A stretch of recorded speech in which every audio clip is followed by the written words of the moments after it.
Magandang umaga po sa atin, sa mga kapwa-gagawa, sa ating pinaka-pastorya class, masigit po sa ating pinakamahal na Panginoon, nasa kanyang pinagis na magkati sa umaga po ito. At nalayan niya po mga magandang mga magulang, mga oras na Panginoon, kung siya ating purihin, parangalan, at sampayin sa Espiritu at Pagkawalan.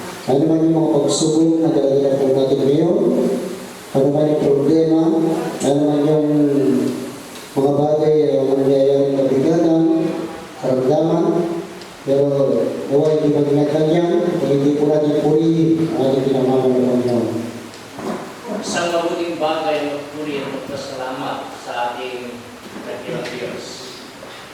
Ito ang araw na ginawa ng Diyos upang tayo po ay magsaya, upang tayo magalak sapagkat sa panibagong lakas at panibagong araw na ibinigay niya sa atin, na muli natin nasilayan ang kamangha-mangha, ang kadakilaan at kabutihan ng ating Diyos ng araw. At ang sabi nga ng awit 13 verse 3, mula sa pagsikat ng araw hanggang sa paglubog ni Yaon, ang pangalan ng Panginoon ang pupuri. Gawa chapter 16, mayroong pangyayari na si Apostol Pablo at nagsisila sila man po ay inubusig at dumanas po ng mga grabing talagang kasabukan, kapagsubukan sa buhay. So nandiyan po sila nung sila sa bilangguan. So mga kapatid, ang sabi ng Biblia, sila po ay dumalangin sa Diyos at sila po ay nagpuri sa ating mahal na Panginoon nang sila po ay nasa bilangguan. Hindi naging adlaw na kahit wala po yung mga instrumento upang hindi po purihin, pasalamatan ang Diyos na makapangyarihan. So ang pinakamahalaga sa lahat, ang hinahanap ng Diyos ay ang tunay na pagsamba sa Espiritu at katotohanan, na hinahanap ng Diyos na tayo ang dapat magbigay ng luwalhati, parangal, pagsamba sa ating mahal na Panginoon. Ang unang kauksan, mahalin ninyo ako ng buong puso, buong kaluluwa, buong lakas, at buong kaisipan, sabi ng ating mahal na Panginoon. So, sa oras nito, ibigay natin ang the best na pagsamba, ang the best na pagpupuri sa ating mahal na Panginoon. Subukan nga po natin yung mga kamay natin, kung malakas po natin ipalakpak para sa ating mahal na Panginoon.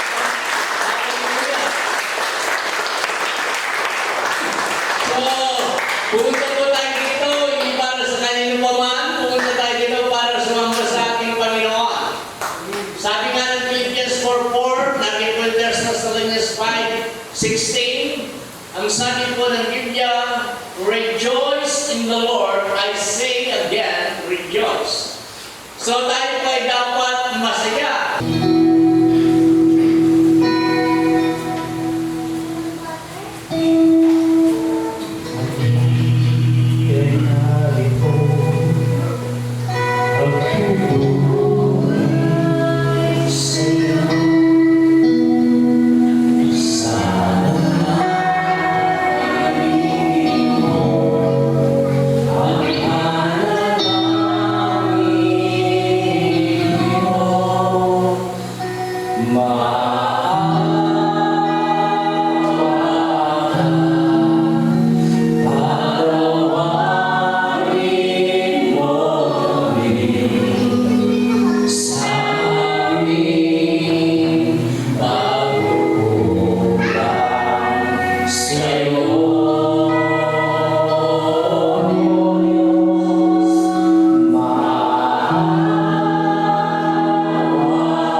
Diyos na ang Diyos na kamanghalang ikaw ang Diyos na walang kapangkalit. Dakilang Diyos, nagpapasalamat po kami sa iyong kabutihan at kapangkalan, sa iyong mga biyaya at pagpapalat sa patuloy na kalakasan na aming pagkaglayin sa araw na ito upang taon ay aming sampati, kapuriyan at pamalan sa aming mga buhay. Kami po ang mga lumalapit sa trono ng iyong biyaya. Nagpapakumbabang loob o Diyos sa iyong pong bananata. Saan mga po kami nakita o Diyos na nagkamali, pagkasal at nagkulang.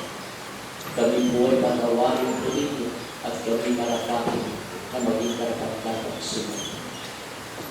Amin po ay pinagkakatiwala o Diyos sa iyong panagawain na sa bawat yugto, Panginoon, bawat KFC, mga musician, mga songwriter, narin po yung aming pong pagsamba sa pamagitan din po ng awitin ng langit sa masayang awitin ng mga solos ng ikaw po sa nabiyanis na ikaw po ang siyang aming maranasan.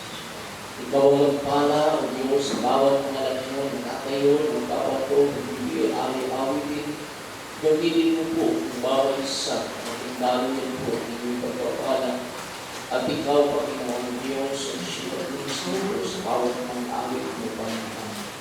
At nandiyan ang Diyos, ikaw po ang patuloy mo ang wala. Sa bahagi ng pagbigay, ikaw po Diyos, ang patuloy o Diyos na magiging po at pauna sa bawat anak mo, sa gawain ng o Diyos, sa mga salita mo na aming mabakugan ng bawat anak mo na tayo, basbasan mo, Panginoon, na sa pagkain. Gamitin mo po na maging daluyan, pagkalihan o Diyos, yung bigay pagpapala, Panginoon, at narin ang sa tapos po ang ibang gawain. Ikaw po ang siya Panginoon at ang Diyos kaya Dakilang Diyos, kapagpala ng sa aming mga kapitbahay at narinig po dakilang Diyos, dalangin po namin maging lugar dito ay bakunin po yung kapatid. Anuman po Diyos sa mga bagay na nilaman ng mga sagabal na gawa ng kaaway ng Diyos ay aming sinasawa, aming pinatago Panginoon sa pang-awa ng Jesus, sa pang-awa ng Jesus. Ito po ang mga naging kailangan at sulaman po ang pinakamalas na ito. Ang kagalagian, ang karangalan na pagyaman, ang magpakailanman sa ngalan ni Jesus. Amen. Amen.